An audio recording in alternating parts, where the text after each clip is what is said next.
সন্ধ্যার দিকে মুরগিটা উঠোনে হেঁটে বেড়াচ্ছে।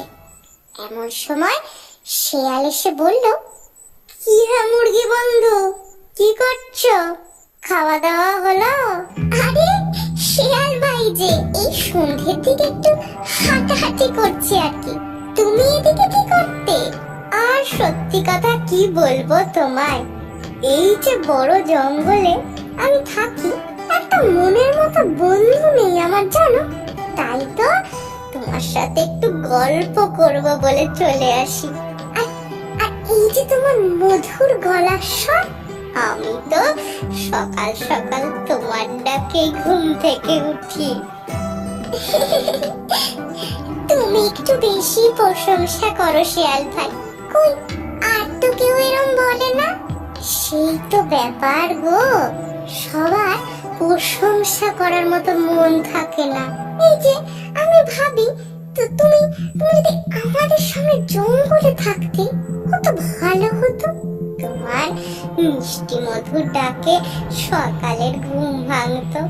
কি যে তুমি এই বন্দি হয়ে থাকো না, দূর কি যে বলো।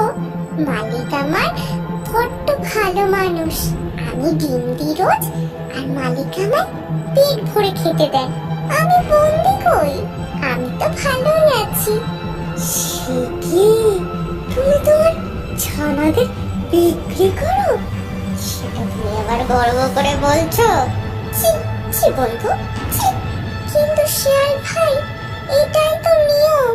আমার মালিক পোষেন, তাই আমাকে তাকে ডিম দিই, এতে খারাপ কি আছে? কি বলছো তুমি বন্ধু? তুমি একজন মা, মা হয়ে নিজের সন্তানদেরকে বেঁচে দিচ্ছ, আবার বলছো কি ভুলেতে? কই আমাদের জঙ্গলে তো এরম হয় না কখনো। আমরা নিজেদের মতো স্বাধীন হয়ে বাঁচি। তুমিও চলো, মহা আনন্দে থাকবে আমাদের সাথে। শিয়াল ভাই, তোমার কথা ঠিক আমি জানি, কিন্তু সন্তানদের বেঁচে আমি অন্যায় করছি। কিন্তু তোমার সাথে জঙ্গলে গেলে যে আমার বিপদ হবে। সবাই কি ওখানে তোমার মতো ভালো বলো? যদি আমায় মেরে ফেলে? দুঃখ দিলে বন্ধু, তোমার এই শিয়াল বন্ধু থাকতে অন্য কেউ তোমায় খাবে? মানে মানে আমি তোমায় রক্ষা করব। তুমি বেরিয়ে এসো, এই বেড়ার ফাঁক দিয়ে বেরিয়ে এসো। চলো আমার সাথে জঙ্গল, তারপর দেখবে জীবন কাকে বলে। এই শুনে মুরগি বেড়ার ফাঁক দিয়ে বেরিয়ে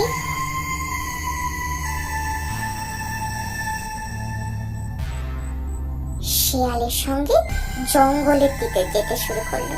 কিছু দূর যেতেই ঘাড় মুটকে ধরল মুরগি।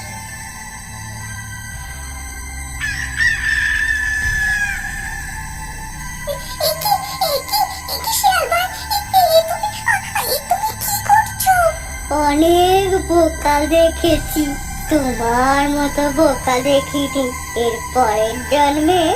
কারণ মিষ্টি কথাতে বিশ্বাস করো না বলে শিয়াল মুরগিটাকে